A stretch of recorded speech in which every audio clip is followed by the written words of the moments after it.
अस्सलाम वालेकुम। ये वीडियो ऑडियो बहुत दिन बाद मैं अपलोड कर रही हूँ यूट्यूब पे because some of my personal reason, और इसी वजह से मैं कंटिन्यू नहीं कर रही थी। अभी थोड़ा मुझे लग रहा है कि अब करना चाहिए और मैं इस चीज़ को कंटिन्यू करूँगी।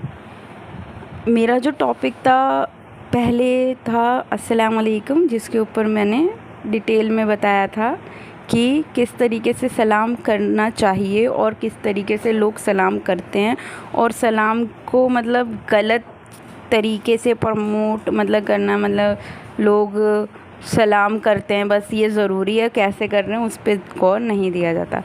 अब जो सेकंड टॉपिक है सबसे बड़ा कि बिस्मिल्लाहिर्रहमानिर्रहीम, इसका मतलब सभी मुसलमान जानते हैं। इसका जो मतलब है कि शुरू करता हूँ अल्लाह का नाम लेके जो निहायती रहम वाला है। अब ये जो नाम है हम जितनी भी सूरतें पढ़ते हैं या किसी भी काम को शुरू करते हैं उस टाइम पे बोलते हैं, लेकिन इसकी फ़जीलियत बहुत ज़्यादा है। क्योंकि सबसे पहले तो देखिए कि हमने अल्लाह का नाम शामिल करा जो हमारा पहले कलमे को जस्टिफाई करता है कि हम जो भी करेंगे अल्लाह के नाम से ही करेंगे। और जो सेकंड है हमारा इसके अंदर कि हम इसमें अल्लाह को बार बार ये चीज़ करते हैं कि अल्लाह तू रहम करने वाला है तू, क्योंकि हमें पता है कि हम बहुत गुनहगार लोग हैं। ऑब्वियसली यस, हम सब गुनहगार हैं, मैं भी हूँ, मैं तो बहुत ज़्यादा हूँ, ठीक है। तो इसलिए इस चीज़ पे हम जो कंटिन्यू बोलते तो हम अल्लाह से अपने लिए मर्सी, अपने लिए रहम मांगते हैं। और इसकी एक फ़जीलियत ये है कि एक बार जो है ना जंग हो रही थी, तो उस जंग के दौरान जब सब को काटा जा रहा था, मतलब जंग बदर के टाइम पे जब सिर्फ 313 लोग ही इस्लाम में थे और उन्हीं कुछ लोगों को उठाकर जंग में ले जाया गया था, और हमारे नबी ने अल्लाह से बोला था कि अल्लाह पाक तेरा नाम लेने वाले सिर्फ यही लोग हैं, और अगर इसके बाद ये ख़त्म हो जाएंगे तो फिर तेरा नाम लेने वाला आखिरत तक कोई नहीं होगा। तो इसी वजह से अल्लाह ने उनकी दुआ कबूल की और फ़रिश्तों को भेजा, ठीक है, फ़रिश्तों को भेजा। उसके बाद तो इस तरीके से इस कद्र फ़रिश्ते उनके साथ मौजूद थे कि अल्लाह के नबी ने बोला कि जहाँ पे तुम्हें काटा गया, मतलब जब तुम काट रहे थे और जब तुम कटने के बाद तुम्हारे करके जो निकल रही थी ना, जैसे कटता है तो आवाज़ निकलती है ऑटोमेटिक, तो उसी तरीके से अगर तुम उसकी जगह बिस्मिल्लाह पढ़ते ना तो तुम अपने आँखों से देखते कि अल्लाह ने तुम्हारे लिए कितने फ़रिश्तों को मुकर्रर कर रखा है।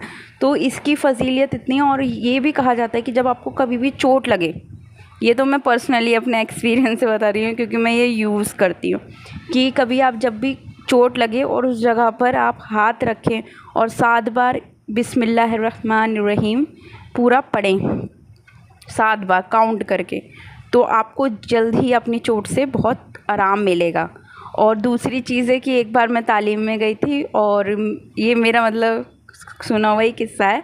उस तालीम में ये बताया था कि एक सहाबी एक शख्स होते हैं, उन्हें मस्जिद के लिए मुकर्रर किया गया, ठीक है, मस्जिद में मुकर्रर किया गया। तो उनका इंटरव्यू हुआ, जो मस्जिद के लोग थे, जो चलाने वाले लोग थे, वो लेते हैं उनका इंटरव्यू, पूछते हैं उनसे क्वेश्चन करते हैं, ये बताओ ये जो चांद है और जब ये ख़त्म हो जाता है, आसमान पे नहीं निकलता, तो जब नया चांद आता है वो पुराना चांद कहाँ जाता है?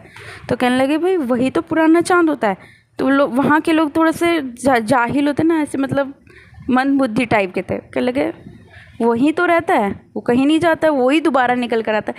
कहने लगे यार ये काबिल नहीं है, इसे जाने दो, ये बेकार मौलाना है, इसको मत रखो, इसे मत इमाम बनाओ यहाँ का, ठीक है। फिर दूसरे को लगते हैं, और दूसरा वाला जो इमाम होता है वो थोड़ा चालाक होता है, उससे भी सेम क्वेश्चन करते हैं। तो वो कहता है कि जो चांद है ना, ये जो टूट जाता है और टूट के ना तारों में बिखर जाता है और वो तारा बन जाता है। सब लोग बड़े खुश, अरे वाह ये तो बहुत समझदार इमाम है, बहुत ही अच्छी बात कही है इसने, तो वो उसको अपॉइंट कर लेते हैं।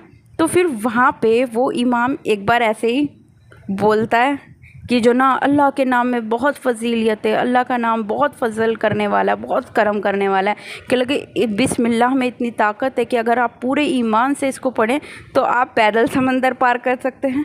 तो वहीं उनके जो है वही कि वो लोग थोड़ा सा मंदबुद्धि लोग थे, तो वहीं एक शख्स तालीम सुन रहा था उनकी, उनके बयानों को सुन रहा था, उससे बहुत असर हुआ। कहने लगा मैं तो खामखा ही अपनी नाव से आना सफ़र करता हूँ, मैं अपनी बोट को, जो अपनी नाव है उसको किनारे लगाऊंगा और अब पैदल ही अपनी नदी पार करूँगा। अब वो सुबह जाता है और बिस्मिल्लाह पढ़ता है और पैदल पार कर लेता है। अब सब लोग हैरान कि भाई ये बिना किसी नाव के बिस्मिल्लाह पढ़ता है और नदी पार कर लेता है। तो फिर सब लोग भागते हुए इमाम के पास आए। कहने लगे इमाम साहब आपने क्या कर दिया? कहने लगे मैंने क्या कर दिया भाई, ये तो बताओ।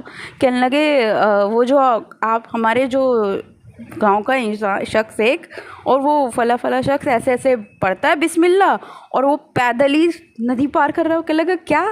कह रहे हाँ चलो देखते, वो सही में नदी पार कर रहा था। तो इतने में इमाम साहब को भी बोलता है कि चलिए चलिए अब आप भी करके दिखाइए, अब आपको भी करना है। तो इमाम साहब घबरा जाते हैं कि यार ये तो मैंने ऐसे ही बोला था, ठीक है ना, ऐसा कर रहा, तो मेरे को भरोसा तो है नहीं इस बात पे। तो वो जाते हैं और जैसे वो बिस्मिल्लाह डरते डरते डरते बिस्मिल्लाह पढ़ते हैं और वो गिर जाते हैं पानी के अंदर, क्योंकि उनका जो था मन में उनके डाउट था। आपको ज़रूरत नहीं है कि बड़ी से बड़ी आप दुआएं पढ़ें, उससे कुछ नहीं होगा।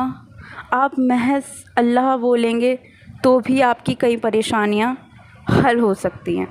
तो ईमान का तकाज़ा यकीन है। आप यकीन रख के किसी भी दुआ को पढ़ें, किसी भी चीज़ को, मतलब अल्लाह का महज नाम लें, अल्लाह उसी में आपके सारी परेशानियों को हल कर देगा।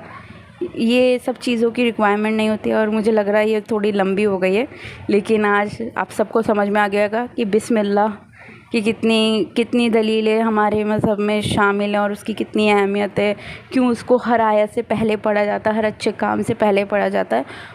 तो प्लीज़ आप लोग ट्राई करें। और मेरा तो मतलब है ही इतना, मैं तो उठते बैठते मतलब है, और आप लोग भी करें और मेरे को भी इससे मेरा सदका जारिया हो, सबसे पहले सदका जारिया हो मेरी आखिरत के लिए। मुझे होता है आखिरत में मुझे इस चीज़ का सवाब मिले कि मैंने अपने रब की राह में काम किया। थैंक यू सो मच कि आपने यहाँ तक सुना, उसके लिए बहुत बहुत शुक्रिया। प्लीज़ मेरे चैनल को लाइक करें, सब्सक्राइब करें और कमेंट करें। Thank you. अल्लाह हाफिज़।